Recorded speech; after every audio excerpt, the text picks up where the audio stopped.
दोस्तों welcome to cafe वितान। बात करेंगे राजकुमार हिरानी की फिल्म डंकी को लेकर। अगर मैं एक लाइन में संक्षेप में इस फिल्म के बारे में कहूँ तो फिल्म का नाम है डंकी, जो कि है काफ़ी हद तक ढंग की, लेकिन जो नैरेटिव पुश करती है वो है बिल्कुल डोंकी। मैंने ऐसा क्यों कहा वो मैं आपको आगे बताऊंगा, लेकिन उससे पहले ज़रा मैं आपको बता दूं कि आपने अगर हमारे चैनल को सब्सक्राइब नहीं किया तो प्लीज़ चैनल को सब्सक्राइब कीजिए और बेल आइकन दबाना ना भूलें। तो दोस्तों कहानी को देख लेते हैं। दोस्तों कहानी यूँ है कि पंजाब के कुछ दोस्त हैं जिनकी लाइफ में ज़बरदस्त फिनेंशियल क्राइसिस है। वो विदेश जाके बहुत पैसे कमाना चाहते हैं, लेकिन उन्हें जो वीज़ा है वो नहीं मिलता, क्योंकि वो बेसिक जो है इंग्लिश स्पीकिंग टेस्ट पास नहीं कर पाते। फिर वो डंकी मार के मतलब इलीगल वे में लंदन जाते हैं, और फिर किस तरह के कॉन्सिक्वेंसेस पैदा होते हैं, कैसे कैसे सिचुएशंस पैदा होते हैं, उसी को लेकर कहानी है। दोस्तों राजकुमार हिरानी की फ़िल्मों में जो बैकग्राउंड म्यूज़िक होता है, वो जो सिग्नेचर स्टाइल एक बैकग्राउंड म्यूज़िक है, वो इस फिल्म में भी वो मेंटेन करते हैं। खासतौर पे फ़नी और क्यूरोसिटी वाले सिचुएशन में वो जो अकॉर्डियन का इस्तेमाल करते हैं, जो मेरे ख्याल से यूरोपियन ट्रेडिशनल या फोक म्यूज़िक से इंस्पायर है, वो काफ़ी बेहतरीन है।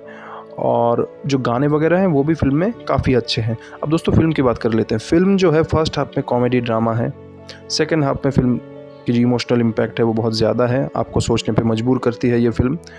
हालांकि वो सोचने पे किसी और दिशा में ही सोचने पे मजबूर करती है, लेकिन खैर जो भी हो सोचने पे मजबूर करती है।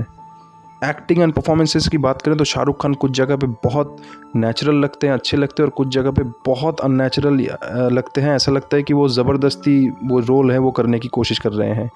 बाकी जितने भी एक्टर है बेहतरीन काम किया। ख़ास तौर पे जो विकी कौशल है उनका रोल बहुत छोटा है, लेकिन उस बंदे ने झंडे गाड़ दिए। इतनी नेचुरल एक्टिंग उसने की है कि सैल्यूट विकी कौशल को। सिनेमाटोग्राफी, विजुअल इफ़ेक्ट अच्छे हैं। हालांकि एक पानी के अंदर से चलने वाला जो सीन है वो उसके विजुअल इफ़ेक्ट मुझे थोड़े मतलब अप टू द मार्क नहीं लगे। फिल्म का जो टोन है एकदम लाइट है, एकदम वो फिल्म मतलब देख के ही लगता है कि राजकुमार हिरानी की फिल्म है। फिल्म के जो मूवमेंट्स है तो वो कई जगह पे अपनी जो सिग्नेचर स्टाइल है वो मेंटेन रख पाते हैं, और जाहिर सी बात है ये तो उनके शायद डीएनए में है, वो तो मेंटेन रखेंगे ही। वो ज़बरदस्ती थोड़ी ही करते हैं, वो तो नेचुरली होता है उनसे। तो फिल्म बहुत लाइट टोन से आगे बढ़ती है, पूरी तरह से फैमिली फिल्म है, आप फैमिली के साथ बिल्कुल देख सकते हैं। दोस्तों ये फिल्म वन टाइम वॉच है, देखिए भूल जाइए। राजकुमार हिरानी की जो पिछली फिल्में हैं क्वालिटी वाइज ये फिल्म उस स्तर को बिल्कुल नहीं छू पाती। तो दोस्तों इन सब कारणों से फिल्म जो है वो काफ़ी हद तक ढंग की है, इसमें कोई शक नहीं, लेकिन ये जो नैरेटिव पुश करती है वो पूरी तरह से डोंकी है। वो क्यों है वो मैं बताता हूँ। दोस्तों क्या है कि ये फिल्म जो नैरेटिव पुश करती है वो काफ़ी ज़्यादा प्रॉब्लमेटिक है। देखिए कोई भी देश जो है किसी भी वक्त में अपनी जो इमिग्रेशन पॉलिसी है उसको स्ट्रिक्ट कर सकती है, उसको लाइट कर सकती है अपने हिसाब से। और किसी भी फिल्म में आप ये भी दिखा सकते हो कि कैरेक्टर डंकी मार के इलीगल वे में किसी देश में घुसते हैं। ज़रूरी नहीं कि फिल्म में सब पॉजिटिव काम करें, लेकिन प्रॉब्लम तब हो जाती है जब उस नेगेटिव काम को आप जस्टिफाई करने लगते हैं, सिंपैथाइज करने लगते हैं, जो कि ये फिल्म बेशर्मों की तरह करती है। दोस्तों इस फिल्म के हिसाब से अगर आपको ज़रूरत है तो आपके लिए बॉर्डर खोल देनी चाहिए, बाकी state establishment, law, national security etcetera वगैरह गया तेल लेने। उनके एक सीन में जो विकी कौशल का कैरेक्टर सुसाइड कर लेता है क्योंकि कुछ ऐसे हालत पैदा होते हैं, तो शाहरुख खान का कैरेक्टर उसकी जलती हुई चिता के सामने कहता है कि वो इसलिए उसने सुसाइड किया क्योंकि वो उसे वीज़ा नहीं मिला इंग्लैंड का, और इसलिए नहीं मिला क्योंकि उसने बेसिक इंग्लिश स्पीकिंग जो टेस्ट है वो पास नहीं की। जब अंग्रेज़ों ने हम पे राज किया तब हमने तो नहीं कहा कि हिंदी सीख के आओ। मतलब इंटेलेक्चुअल बैंक्रप्सी की हद देखिए। गुलाम देश डिसाइड करेगा कि उस पर राज करने वाला जो देश है वो कौन सी भाषा सीख के आएगा। अरे वो चाइनीज़ सीख के आ जाएगा, तुम्हें क्या, तुम क्या उखाड़ लोगे उसका। गुलाम हो, गुलाम की तरह रहो, जो कि हम रहते थे। तो उस वक्त जब हम गुलाम थे, भारत गुलाम था अंग्रेज़ों का, अंग्रेज़ हम पे राज करते थे, उस अवस्था की तुलना ये आज के अवस्था से कर रहा है या उस अवस्था से कर रहा है जब दोनों देश आज़ाद हैं। मतलब हद है इंटेलेक्चुअल बैंक्रप्सी की।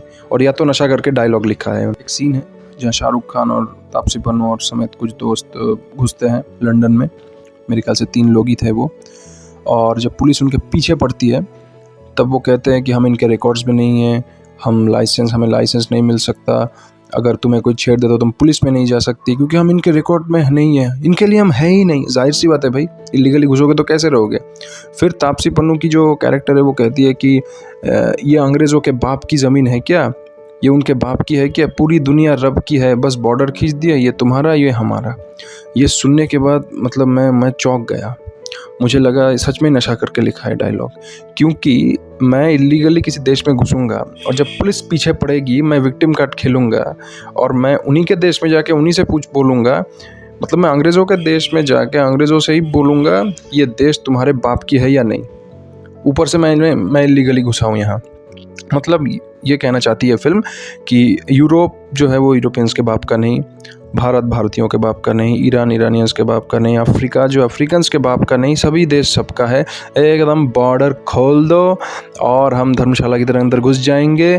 तो एक व्हाट एन यूटोपिया है। तो ये जो ब्लाइंड यूटोपियन कॉन्सेप्ट ये फिल्म पुश कर रही है बहुत ही ज़्यादा खतरनाक है, इरिटेटिंग है और प्रॉब्लमेटिक है। फिर दोस्तों इंटेलेक्चुअल बैंक्रप्सी की हदें तब पार हो जाती है जब शाहरुख खान का कैरेक्टर कोर्ट में कहता है कि सर रशिया के जो पंछी हैं वो रशिया से पंजाब में आ जाते हैं विंटर में, क्योंकि वो विंटर में रह नहीं पाते। तो आप उनकी ज़रूरत को समझ सकते हैं, हमारी ज़रूरत को क्यों नहीं समझ सकते। मतलब एक इंसान का एक देश से दूसरे देश में जाने की तुलना वो एक पंछी के किसी एक देश से दूसरे देश आने से कर रहा है। मतलब इस फिल्म के जो डायलॉग राइटर है या जो नैरेटिव पुश कर रही है उसमें जो इंटेलेक्चुअल जो बैंक्रप्सी है, उस बैंक्रप्सी का लेवल आप देखिए। इंसान के दूसरे देश में माइग्रेट करने की तुलना वो पंछियों से कर रहा है। ये फिल्म जो है ये समझने में पूरी तरह से असमर्थ है कि आप लंदन में या कहीं भी जाकर छोटे काम करो, बड़े काम करो, या आप उस देश में किसी को थप्पड़ मारने के लिए भी जाओ, लेकिन आपको लीगली जाने की ज़रूरत है।